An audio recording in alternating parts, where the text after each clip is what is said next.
Hi, I'm Mrs. Jones, and this is the first time I've got to read a book to you all, so I'm pretty excited about it. This is a book that I shared with my kids, and they enjoyed it very much. And it's kind of well worn because we've read it a lot, but it's called The Seven Silly Eaters by Mary Ann Hoberman. Not so long ago, they say, a mother lived just like today. Mrs. Peters was her name. Her little boy was named the same. Now Peter was the perfect son in every way except for one. When Peter was 1 year old, he did not like his milk served cold. He did not like his milk served hot. He liked it warm, and he would not drink it if he was not sure it was the correct temperature. But Mrs. Peters did not mind. She was a mother sweet and kind, and when his milk spilled on the floor, she patiently prepared some more. She'd take the bottle from the shelf and chuckle softly to herself. What a silly sort of eater is my darling baby Peter. When Peter had not yet turned 2, another baby sweet and new was born. Dear Lucy, small and fair, with big blue eyes and curly hair. But long before this child was grown, she had opinions of her own, of what she'd eat and what she'd not. She hated milk, both cold and hot, and was, worst of all, instead, whenever Lucy dear was fed, she bellowed for pink lemonade. Not from a can, oh no, homemade. But Mrs. Peters did not mind. She squeezed each lemon to its rind, while mopping milk up from the floor and patiently preparing more. She'd take the lemons from the shelf and giggle softly to herself.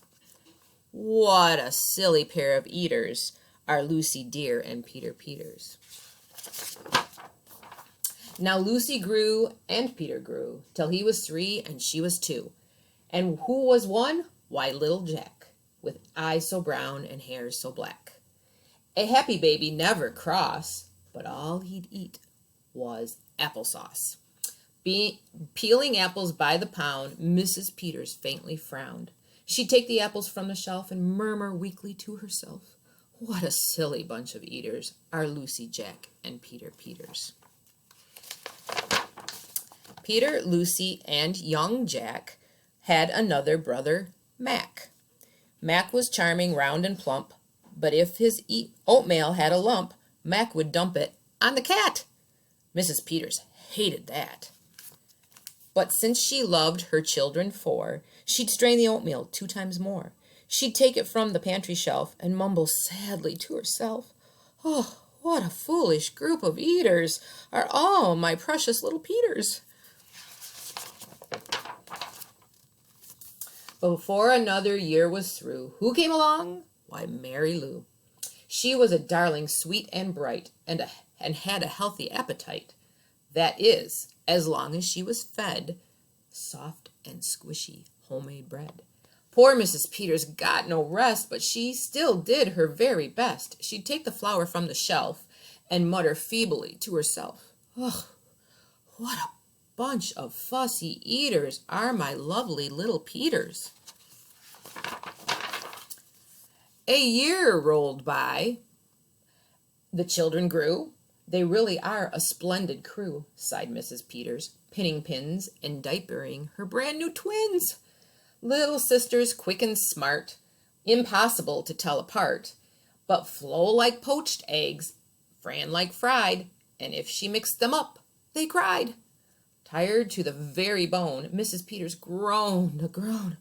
She'd take the eggs down from the shelf and whisper weakly to herself, what persnickety young eaters are all my 7 little Peters. Now, time went by as time will do, and as it passed, the children grew. The problem was that as they grew, their appetites kept growing too, but not their choice of what to eat. Each child continued to repeat. They wanted what they had before. The trouble was, they wanted more.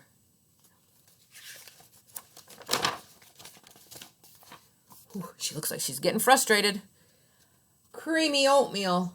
pots of it, homemade bread, and lots of it. Peeling apples by the peck, Mrs. Peters was a wreck. There's the other side of the house. She wiped her brow and heaved a sigh. Yet another year was passing by. In fact, she realized with sorrow her birthday would arrive tomorrow. Drearily she shook her head, and wearily she went to bed.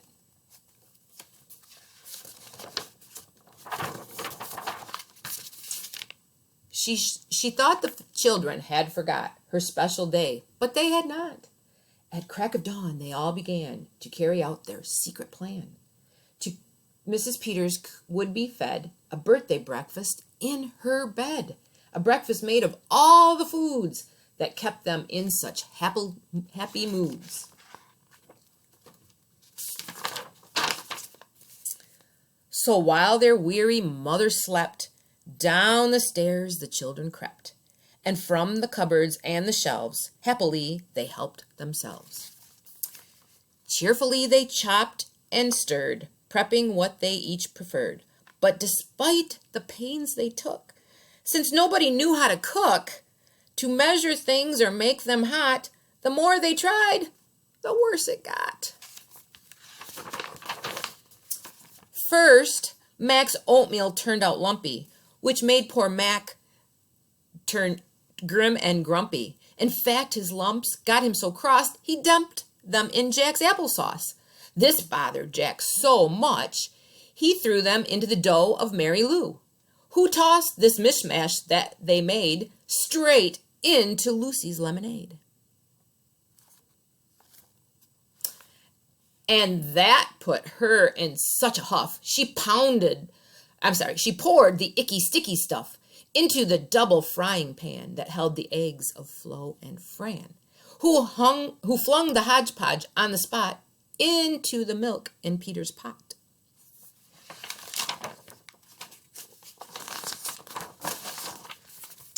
But when they saw what they had done, they wished they had never begun. Oof, what a mess.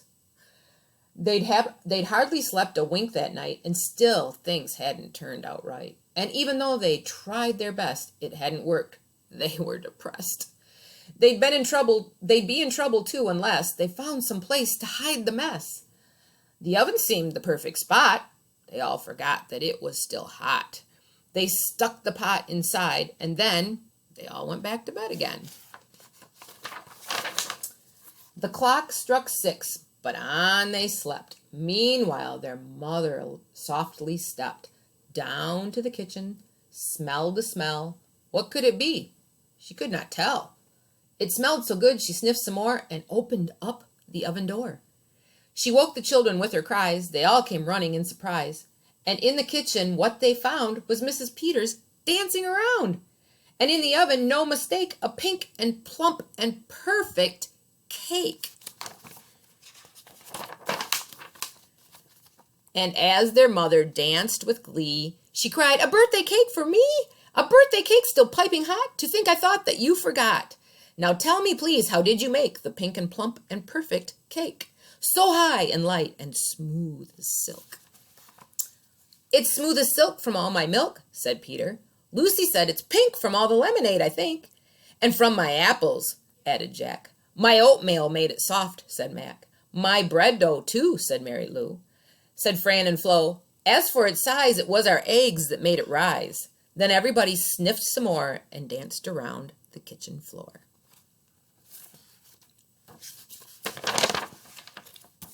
They put the cake, there's a whole picture here, let me open the whole thing up. There we go. Oops, this way. They put the cake upon a dish and lit the candles. Make a wish. The children cried, "Before you blow," and Mrs. Peters did just so. And what is more, her wish came true, as birthday wishes always do.